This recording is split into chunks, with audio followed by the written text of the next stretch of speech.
As early as 1987, we started talking with George Lucas about doing a theme park ride based on these movies, bringing an action-adventure movie to life. Now, it wasn't until about 1992 that this new state-of-the-art technology that you experience today came into fruition, and we were actually able to marry the two and create the Indiana Jones Adventure. We have live fireballs, which are indoors, which go off repeatedly every 18 seconds. We have a lot of unusual effects involving falling rubble and bugs crawling along the walls, rats trying to hijack into your vehicle, and then of course the ride vehicle itself is new technology. We've given the show producer the ability to program in a personality for each vehicle. So each vehicle has its own personality. And if you watch the vehicle in front of you go through the ride, that doesn't necessarily mean you'll follow the same path or have the same experience. There's 24 speakers on the vehicle, 2 for each guest. Front-wheel drive. High beams and low beams. 20 feet per second, maximum speed. This vehicle is a rubber-tired vehicle, and it rides on these rubber tires. If you had a large extension cord, you could drive this vehicle to your local McDonald's. One of our contractors was concerned about cracking in the concrete and was concerned about joints, and we said we want it to look old, so we wanted it to crack, so that was kind of That's probably fun. somebody doesn't hear every day. No. In fact, the older it looks, the better. How long is the line going to be? Well, the line might be long, but we've made it very interesting. Just like the movies, you're going to encounter a lot of discovery, maybe even some booby traps, but just like Indiana Jones, you're going to make it through. So we've made the queue very interesting for you. Before people can get to this temple, Skip, they're going to have to wait a bit. Mm-hmm. What are you doing here at Disneyland to make that wait a little bit more tolerable? We're trying to entertain them by taking them back to 1935, and they're going back to an archaeological camp that Indiana Jones has set up here to do the research on this temple. And what we try to do is we set you up through this camp, you wind around through these incredible all kinds of things to do, columns right? and things, yes. And we've also invented an alphabet that we call the Mara alphabet, where there's several little inscriptions on the walls as you go through the queue that you can decipher, and you can get all sorts of little messages about the Tell me about this over here. This vehicle we found in a prop house in England, and we discovered that this was the truck that actually was used in the Indiana Jones film Raiders of the Lost Ark. This truck actually ran over Harrison Ford, or at least this is the I remember that scene. or at least a stunt double, sure. for sure. So we're really excited to find that. It adds a little bit of authenticity to this. What we really try to do in this attraction is put you into one of the Indiana Jones films. You're not just watching it, you're participating. The Indiana Jones Adventure was created with state-of-the-art systems. They allow the ride to change. The paths vary, Indy's warnings differ, and the explosions are on and off in thousands of subtle combinations. We really wanted to give a sense of reality to the temple, to the ride, to the action, and everything that happens. We wanted to make you feel like you were on the edge of something happening that really shouldn't happen, and so we tried to do that.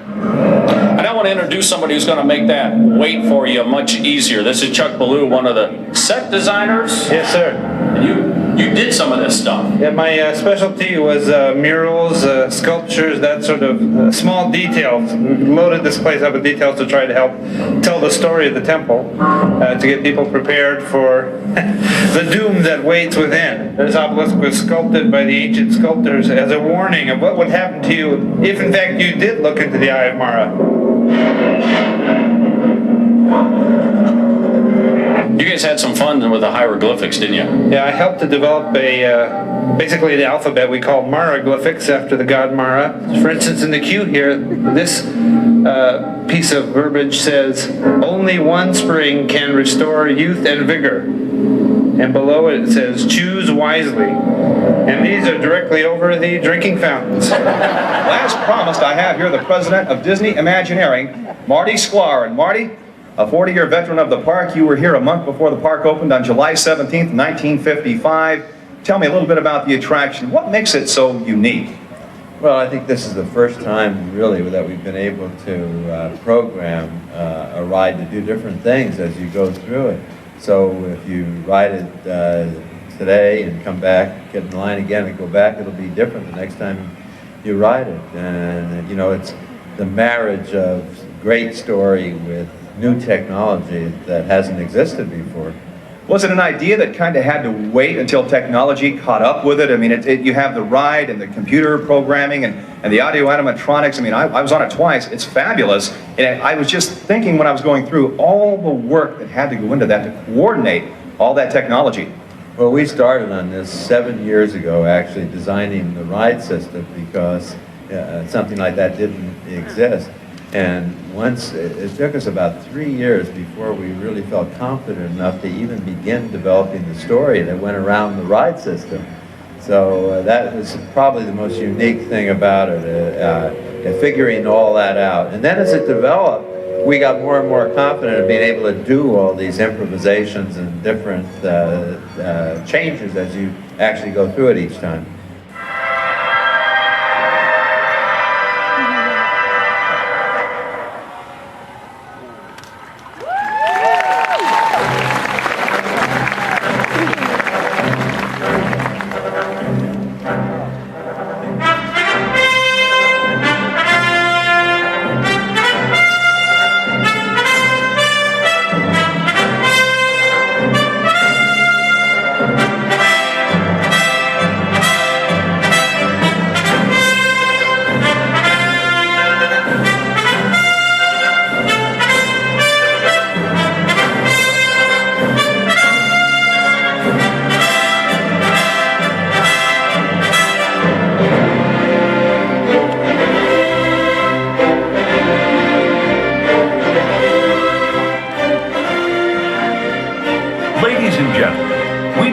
Thank you, our annual Passholder family, for joining us tonight as we celebrate the 20th anniversary of the Indiana Jones Adventure. Now, to continue our celebration, we are proud to present an exclusive presentation on bringing this Disneyland classic to life. Please give a warm welcome to our special guests, popular Disney historian, author, and event host Tim O'Day, and Disney legend Tony Baxter.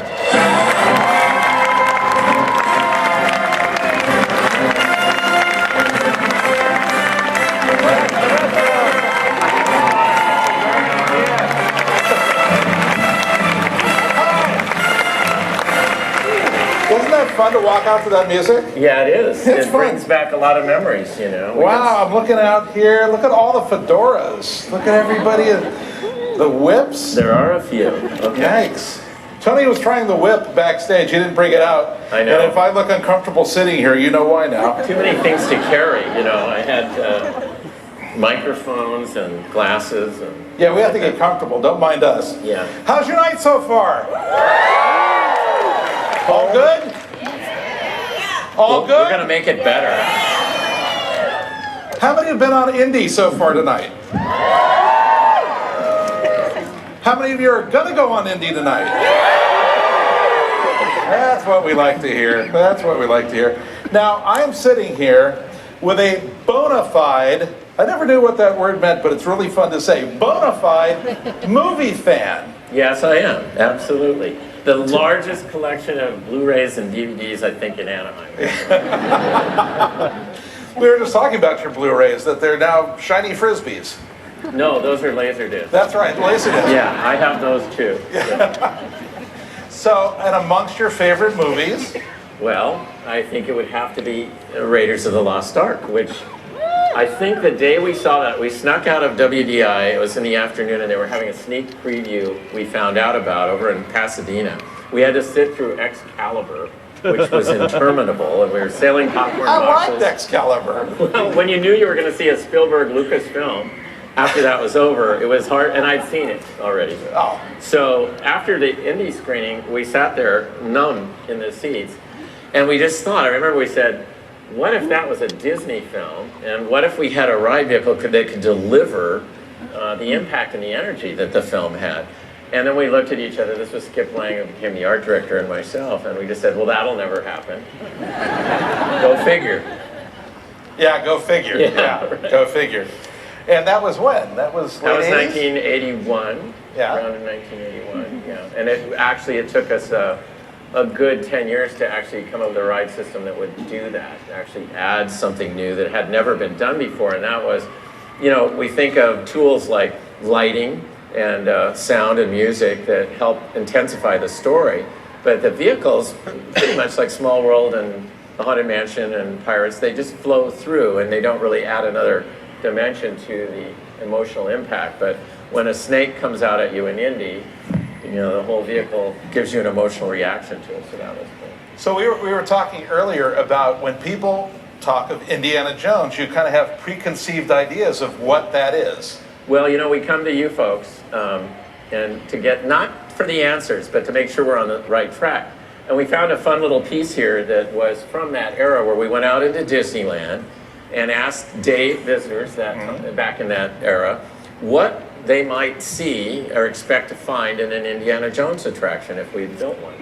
And we're going to let you see some of that. Yeah, pay very careful attention to these answers. Yes. Some might repeat, others are different. Yes. We'll leave it at that. Let's watch. If you were to build an Indiana Jones ride at Disneyland, what would you expect that ride to be? Oh, through caves and slide. Horrible things happening. Okay. I'd have to have that thing with the big rock rolling down the little chute. Snake fish. I want that big ball. That big rock. You know that scene in the first Indiana Jones where that big huge ball comes around? Well, it'd have to have snakes, bugs. Going through where he has the big ball rolling out. I like that big ball that comes out like snakes. That's knobs that things that roll at you and just really wild. Like that's pretending things like you're gonna go in a fire, but when you really go in it, spawn things like that. We'll have to have a snake pit. Right. Enslaved children.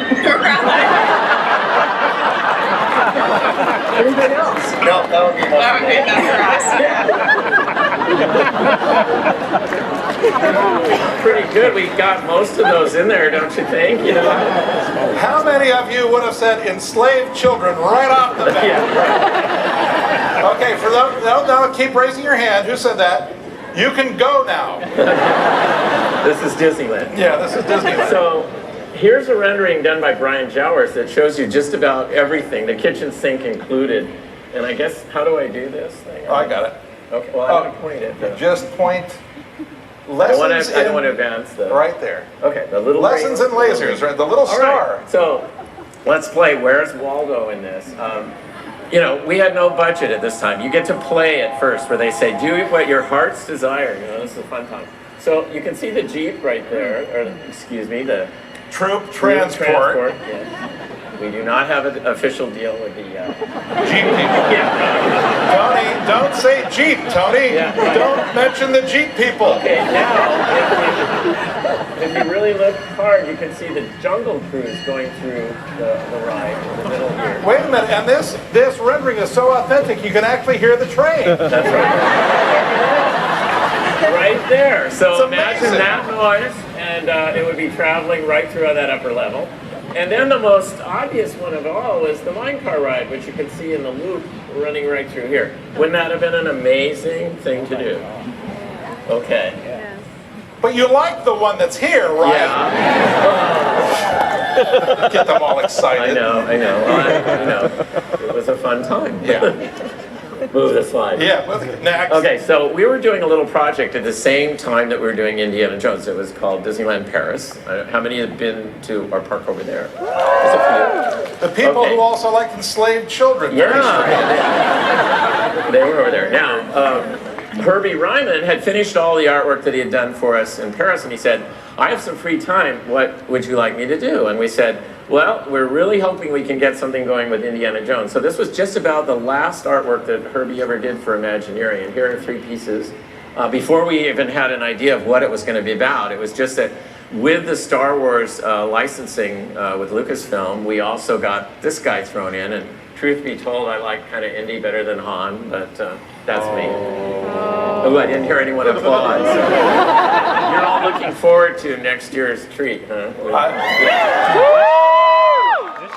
Boy, it's 9 o'clock. They'll get excited about anything at 9 o'clock. Okay. Wow. You're here for Indiana Jones. That's right. Well, let's talk about this next rendering, which Yeah. I had never seen before. Very, very odd. What is this? Yeah, Explain okay, to this us. is the Fountain of Youth.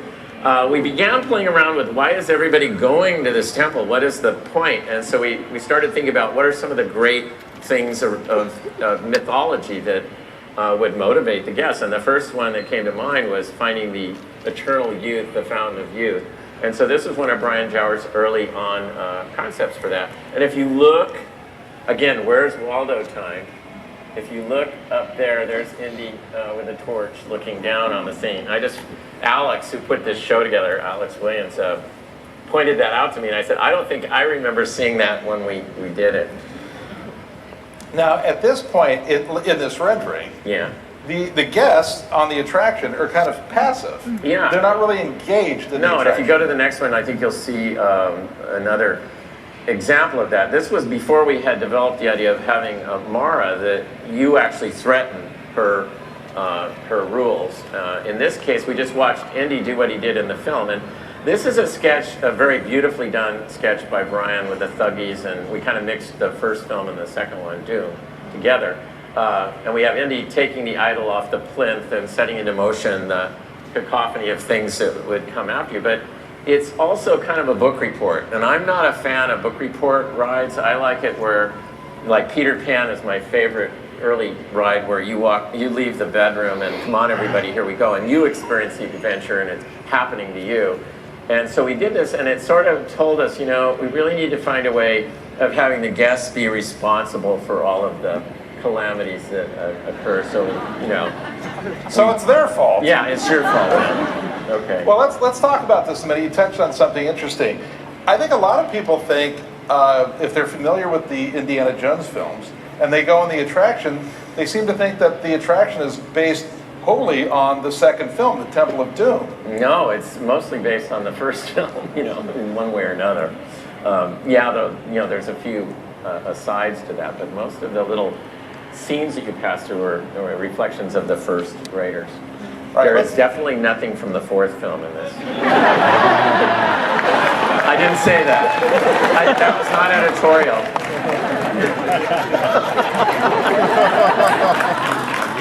There's so much I could say right now, but I'm not. Okay. I'm not. But so that he just killed that internet rumor of the re-theme of Indy. No flying saucers, no aliens, no crystal skulls. Right? Right. Okay. Moving on to our next slide. Yes. So after you get a few really cool ideas, they get antsy to figure out how it fits in. And Adventureland is the smallest footprint land here at Disneyland. And we were about to put the largest ride that's in the park in that land. And so how did it fit? And as we showed you earlier, we're still on the idea that we'd integrate the Jungle Cruise and the train ride around the park and the looping coaster and then the troop transport. Not sponsored by the J people. We'll just call them the J people. And so this was an early model with Bob Beranek doing the work on it here of how all that might look. So you're looking in the lower corner there is the elephant bathing pool, and then and that's where you went in from the elephant bathing pool, and then you came out just about where the Trap Safari is, or not the Trap Safari, but the wrecked camp is right now. We were talking earlier about, the size of Disneyland. You just made mention that the biggest attraction at Disneyland is in the smallest land in the park. But Disneyland's size almost plays to its strength a little bit because you have to be so imaginative with things. I think Disneyland is the most charming of all the parks because of that spatial thing. Today we know so much. Disneyland only has one fan? Well, we know so much today that things get big like this arena rather than all the cute things that we have here like Carnation now, Fantasy Fair, and things like that are scaled back to when it was more personal. And so I really enjoyed the challenge, and I said, well, even if it is an eighth of a mile from the treehouse out to the boarding of the ride, by the time you get there, you're going to be totally immersed in this world that is not Adventureland, but it's back in 1935 in the deltas of India. Yeah. Let's take a look at this next model. Now, explain this to us. This is where finance started getting worried. They started to see the immensity of this. No, they started getting worried. Yeah, they got Okay. worried. Okay, that's it. And so conferences were held, and we were, I think, kind of given marching orders to start thinking practical at this point. Yeah. So then it evolved to this, Yeah. and that's a pretty famous rendering. Yeah, We've seen Chuck that. Ballou came on board, and we had a pretty tight budget now. And so we started saying, okay, what is it we can really do? And so this was, I think, the rendering that locked in what you all know to be the queuing area, the exterior, the facade. It's really minor for such a big attraction, you know, to have that tiny little temple. And I love that it's rather unpretentious. And then you keep going and going, and it gets bigger and bigger, and finally you're in this enormous thing. So in a way, I think it's actually more innovative than if you'd seen a big thing where it really, pretended to be what it is. This way, you'd have no idea. And Indy, a little bit about that. Well, we have a research library that has a gallery space in it, and today we opened at 3 o'clock a big exhibit on all the artwork from Indiana Jones, and Drew Struzan was there, who did the original poster, and a lot of the team, the producer, Susan Bonds, and so forth. It was really a great afternoon. So if I'm a little hoarse tonight, it's because I haven't seen you in 20 years. There was a lot of that going on this afternoon. But it's a great exhibit. If you know anybody that works for the company and you can weasel your way in there, it's worth seeing. You didn't hear that from Tony. No, Tony just didn't erase say that. Yeah, I erase will that be from your told memory. not to say that at the second, you know. Look, all of a sudden the tent looks like the cone of silence. Yes. My microphone isn't working. That's right. Let's take a look at some of the other renderings. Yeah. Okay, you all know this room, and it was establishing the idea of how do we make people comfortable with waiting in line 2 hours? And I thought we need a gift or some way of saying, if you wait in line, you're going to get a reward that makes it worth waiting in line for 2 hours. So I thought, all right, let's go through all the things that would change your life for the better that you'd be willing to put 2 hours in on. I thought limitless wealth, eternal youth, or getting views of the future so you could bet on the next World Series. That would be pretty neat, you know. So I would be willing to work 2 hours in line to get those. And so we created that way. The only thing we had to do now was come up with some reason that nobody could ever get those things, or we'd be out of business pretty quick. So we created this area that's, really, I think, worked very, very well in confusing people as to what was going on. I remember the internet, when there was an internet or a buzz on it, where people were writing in saying, I've been to the future knowledge, and I've seen the wealth, but I've never seen youth, or whatever. No, I've been in that, but I haven't been there. So it was really intriguing for people trying to figure out how we had pulled that off. But this shows you some of the designs of how that experience would be reconfigured depending on what door you had gone through. Yeah, I never knew that area of the attraction had a name, the Hall of Promise. Right, yeah, exactly. Sounds very intriguing. Sounds good to me. Just like troop transport. Yeah, that's right.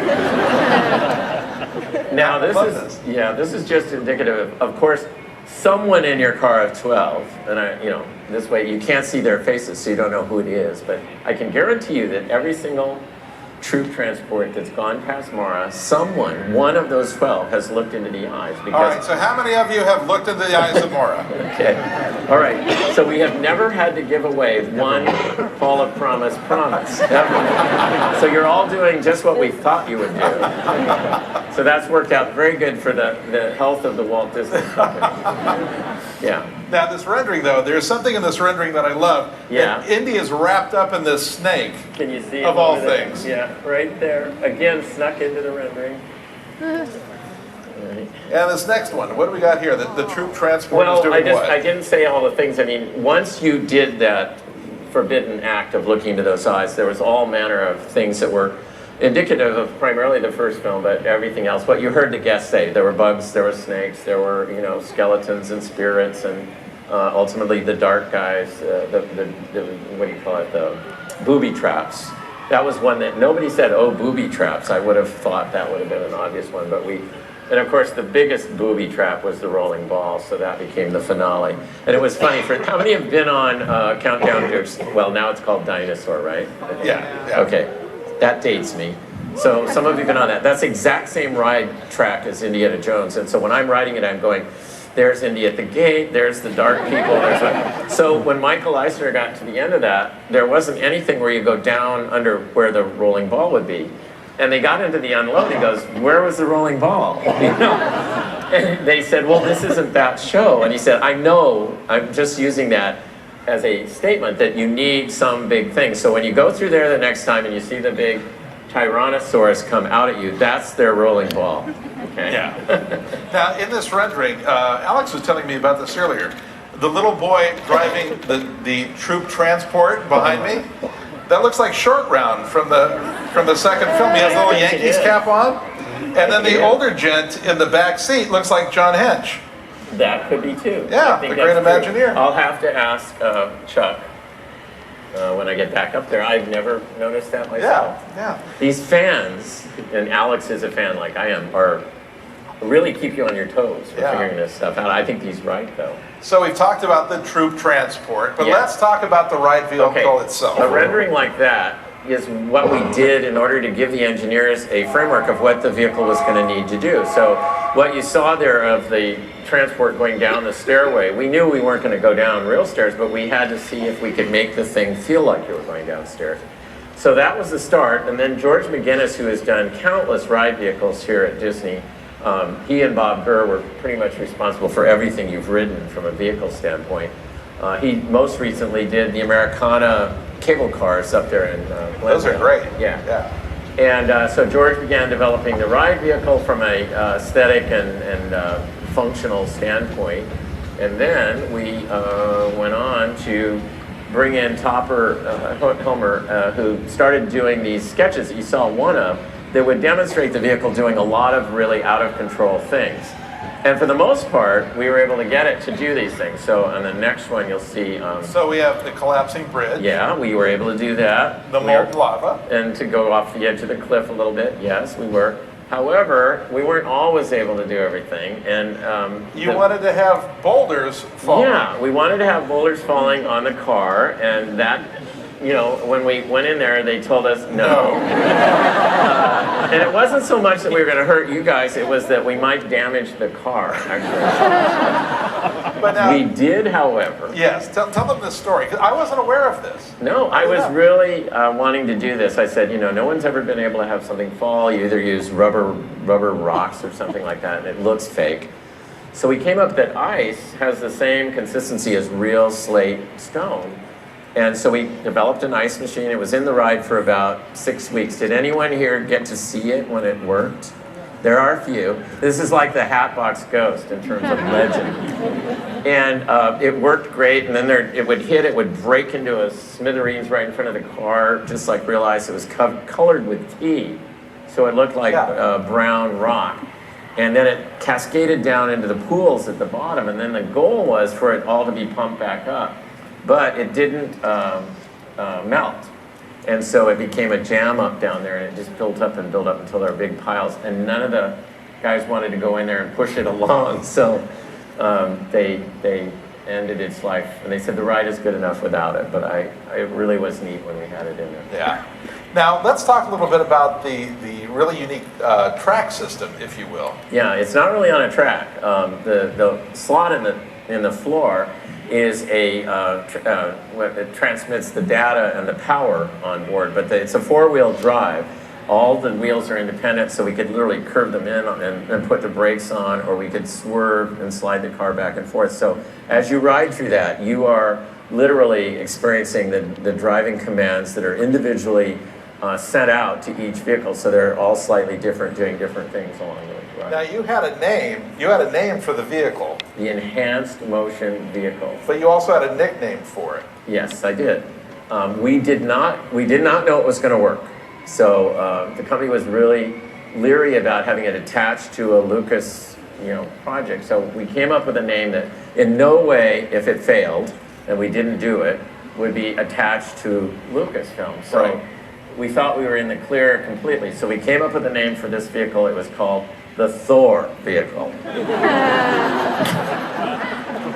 And you can meet Thor over in Tomorrowland. Well, now, tell us about this piece of footage we're going to see of the Thor vehicle. Okay.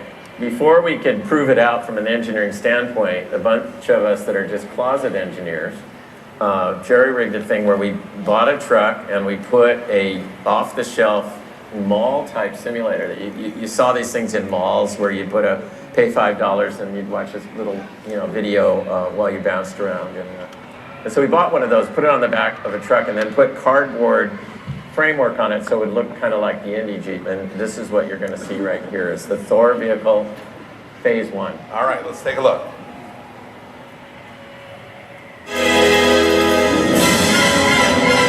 The computers are riding behind the Jeep on that little following cart.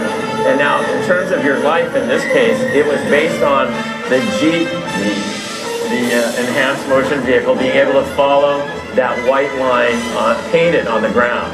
So there's no slot in the floor or anything. It's just following a white painted line, like a little robot.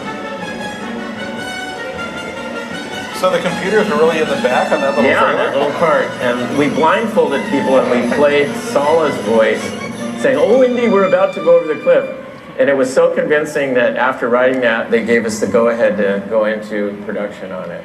Wow. So that was the deciding factor. That's really cool. I'd never seen that before. Yeah, That no, was neat. it was fun to ride too. I'm sure. To say, please follow that white line, please. Yeah. Don't turn left. Don't turn left. Yeah. Well, now let's talk about the vehicle technology and the programming of it. Yeah. Well, once they spent 18 months up in Valencia, in a secret warehouse building about a half a mile from a little theme park that's up there, that's been around with Six Flags. And I remember when it was perfected and they were confident it would work here from 8 in the morning until midnight every day. Michael got off of it, Michael Eisner, and said, "We should go put flyers in the parking lot of that other park and tell them there's a better ride right across the freeway here than anything they've got." So that was kind of a neat feeling there. After that point, then we went into actually this show work, and the vehicles were brought down here, and you can see Dave Durham sitting in the back right-hand seat there of the third row back. That is definitely the roughest seat on the ride, and that's where everything was programmed from that seat. And Skip Lang, who's giving him a sidewalk superintendent way of telling him what to do. Every single thing that you feel, the first thing that was put in was the road noise. So the little pebbles and things that you're kind of rumbling over, they laid that bed in first because it's glass smooth. It's just like this. And so each thing was added, and I think David told me he wrote it about 2,000 times before he got all the inputs into it. Yikes. Yeah. Well, talk to us a little bit about this architecture. You mentioned it before. Well, it isn't specifically any one film. This is more like the Delta region of India. And our thought was, we had it open a couple of days for private parties and stuff where you could walk through it and down to the loading area, and they had some hosts in there just to get a sense of how people were going to move through it. Wait a minute. So they walked through the whole queue. Yeah, and they then got to load.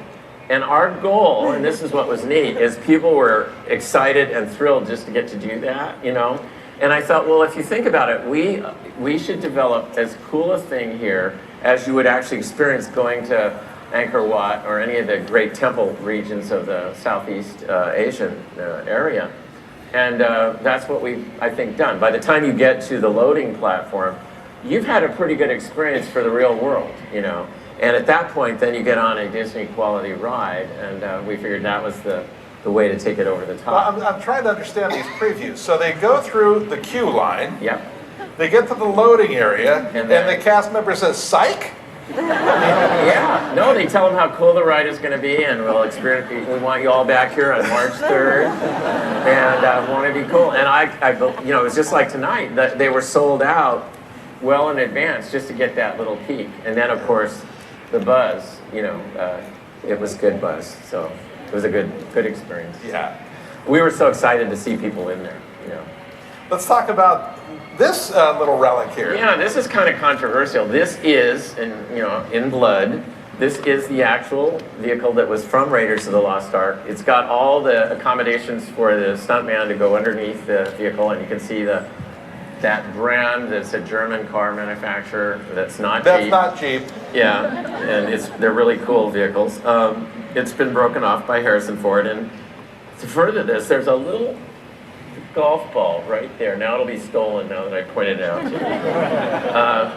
you. That you would only do if it was a movie prop. But when Steven Spielberg came out here, he absolutely was obsessed with the fact that it wasn't the one from the ride, but we picked it up in a prop shop in London and had it, shipped back here to the States. So it's all made out of movie prop things. There's nothing about it that's a real truck. So, I hate to disagree with a legend, but there you are. It's the real one. So don't try and jump in and have it turn over. It's not going to start. No.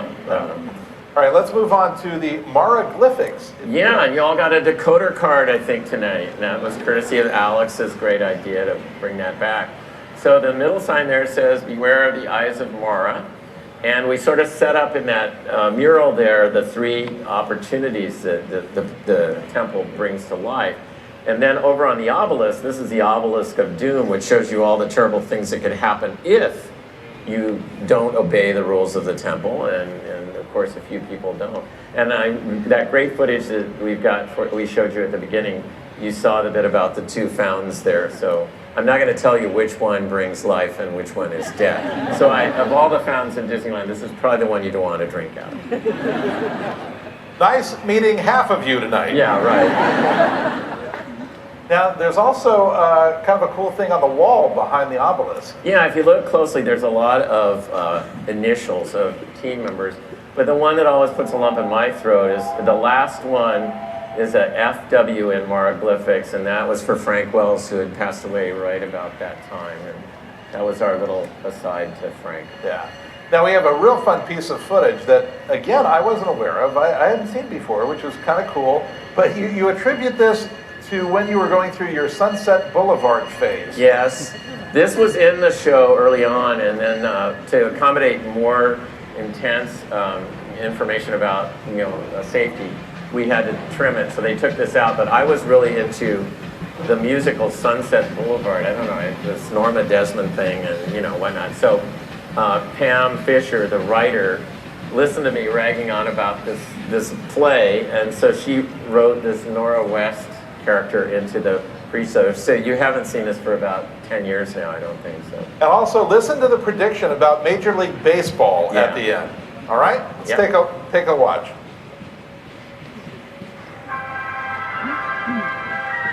Louder. Silent film star Nora West, one of the temple's recent visitors. She chose the Fountain of Eternal Youth. No more matronly roles for Nora. Move over Jean Harlow. This jubilant junior visited the Chamber of Earthly Riches. Looks like his allowance has gone up. Say, buddy, could you spare a dime? How about 1 million of them? Why, even Babe Ruth himself visited the Temple of the Forbidden Eye.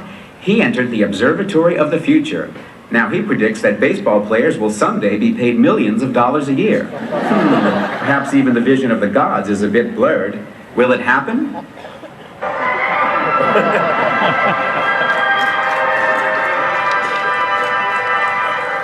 Oh, that Babe Ruth. What a prognosticator, that guy. It'll never happen. It'll never happen. Now, talk to us about Mara. And you mentioned earlier about, you made it impossible for anyone not to look at her. Right, exactly. We had to. I would have had my neck wrung if we had to pay off on any of those things. So we've got a fun little thing for you here. We're going to take you through the... Right, the animatic. Explain to everybody what an animatic is. An animatic is, in those days when there wasn't digital and doing CG and all of that, we actually had to put a camera down in the models and move it through so you get a rough experience of what the ride would be like. You're going to hear Eddie Sato's voice, I think, narrating this, who was working with us early on. And he's just got a great speaking voice. You know him with some of the train announcements here at the park, now arriving from the trip around. That's Eddie. Yeah, and so he's going to take you through the ride, and if I have something to comment about on it, and remember, this was to set up, to see if it was working in terms of a story thing and getting across the idea that if somebody has really looked into the eyes and we're stuck now trying to escape the temple. All right, let's take a look. In the load area, we are greeted by the ride operator. I think you might recognize him. And load into Jeeps on both sides of the platform. This model is you'd be this tall in the model, about 6 inches. As you recall, the Jeep seats 12 passengers. Once loaded, guests head for the Chamber of Destiny, where they will embark on one of 3 paths.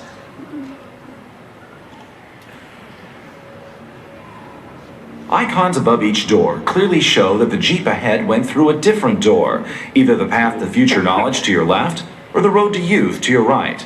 Here we go through the center door depicting wealth.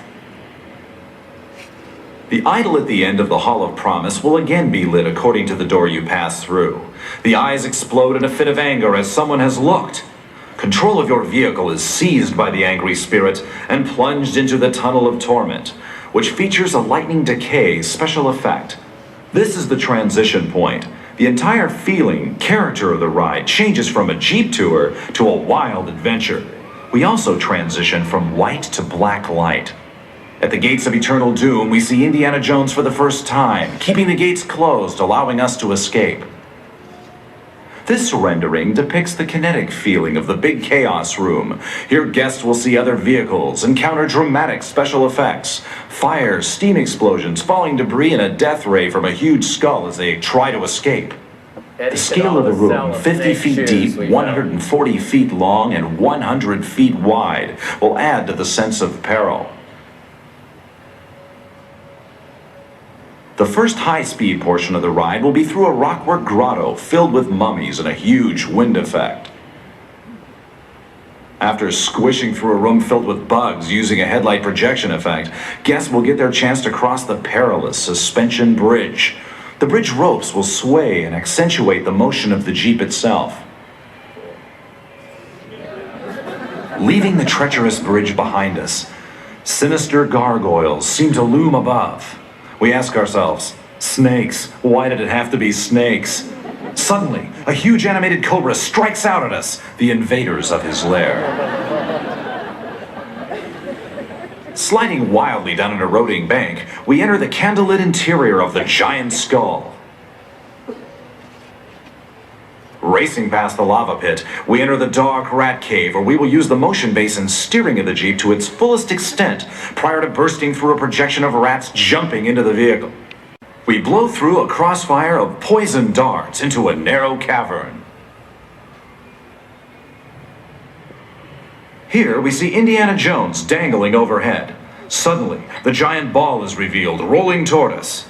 To avoid it, we reverse, and then dive beneath the rolling ball through a collapsing floor. Amidst a haze of dust and rubble, we survive, only to see a tattered but triumphant Indiana Jones exclaim, "Tourists, why did it have to be tourists?" We laugh and hear the strains of the Indiana Jones theme as we move into the unload area. I would have bought it. Yeah, I know. I say, whenever we're trying to sell something, we go, who could sell a snake shoes? And that was, Eddie's forte. He was just really good at putting all the energy in it. And now, this attraction has one of the greatest finales ever. Yeah. And it's all about adventure and all of that. But it also comes with one of the great equations you guys used to use. Yeah, I don't know whether I should share this with you, but there's a thing that always works, and I kind of test my projects out on that to see if it's in there, and if it is, then we know we've got you. And that is fear minus death equals thrill, okay? All of you want to get really close to that middle word without experiencing it, right? The closer we can get you to that, and see, I think one of Disney's hallmarks is we get pretty close to that without anybody worrying about it. So, yeah, if we can do that, that's what I think generates thrill. It's one of those, as John Hench would say, those inborn things that you cannot erase. Now, there was one fellow that was pretty scared of this attraction, and you met him. Yeah, this was a Disney Channel. Yeah, does anybody remember a show on the Disney Channel called Disneyland Inside Out? Yeah. And it was hosted by a redheaded fellow by the name of J.D. Roth. Right. And tell us about that. Okay, so JD came out and he'd cited the whole thing out, and so he was really personable, really gregarious young guy. And then he says, I just have to tell you one thing. You're going to get one ride out of me, and that's all. I'm so frightened by this ride. I've already ridden it, and it took me like about 2 hours to calm down. I think I can go through it one more time. So while you're watching this footage, I'm worried that he's going to lose it in the middle of the ride, and he's worried he's going to lose it. So, yeah, the best thing is watch JD's face. He's faking it all the way through, but watch Tony's face watching JD. And there's one particular moment in this video where you go, somebody's going to lose it. Ready? Yep. All right, roll it. When last we saw JD, he and Disney Imagineer Tony Baxter were on a runaway troop transport through the Indiana Jones adventure.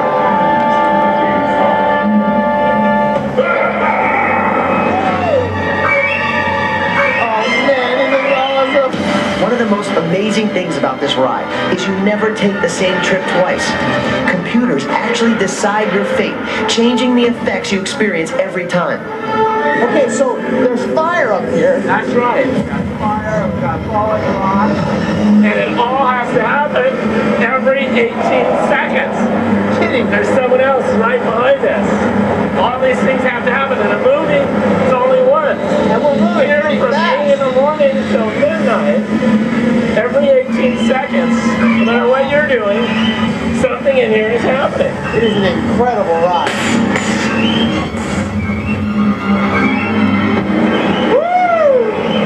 Now this bridge right here, how does the effect work when we fall? Oh! Wow! That was a different program. We have about 160,000 variations of different movements that you can experience on the ride. So every time you go on the ride, it's going to be different. That's right, because the computer on board this vehicle can pick any one of those. Like that, right like there. That, yes. Now we're going into the very heart of Laura.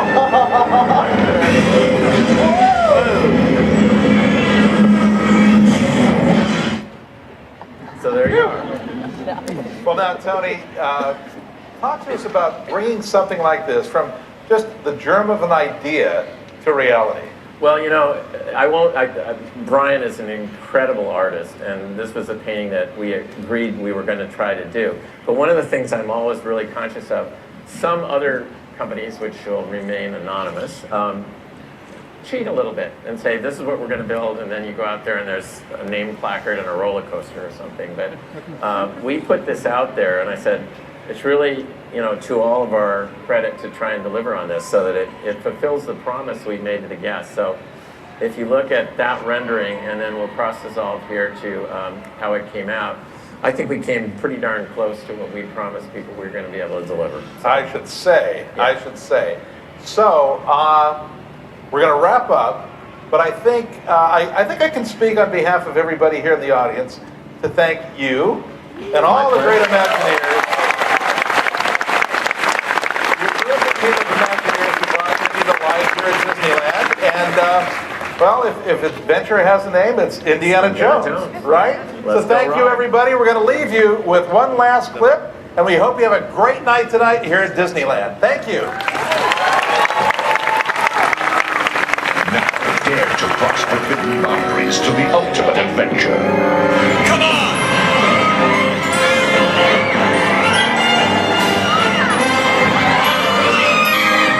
It's more than a ride. It's real.